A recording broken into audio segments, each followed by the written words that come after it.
এখানে মূল উদ্দেশ্যটা হলো তাকওয়া অর্জন। তাকওয়াটা কি জিনিস আমি আপনাকে একটু ধারণা দেই। তাকওয়াটা কি জিনিস হতে পারে?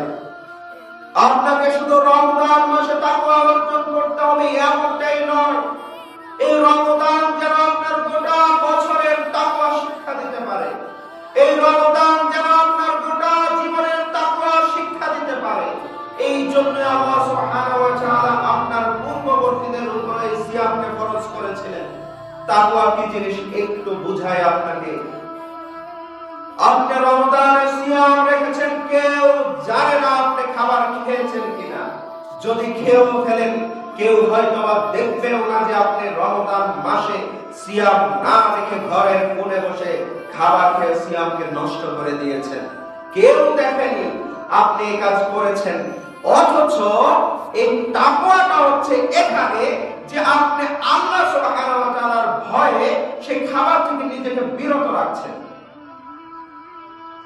তাকওয়াটা হচ্ছে এখানে যে আপনি আল্লাহ সুবহানাহু ওয়া তাআলার ভয়ে স্ত্রীর কাছে যাওয়া থেকে বিরত থাকছেন। অর্থাৎ সিয়ামকে ভঙ্গকারী এমন যতগুলো বিষয় রয়েছে সমস্ত বিষয়ের থেকে আল্লাহকে শুধুমাত্র ভয় করে সেই বিষয়গুলোকে ছেড়ে দেওয়া, এটাকে বলে তাকওয়া।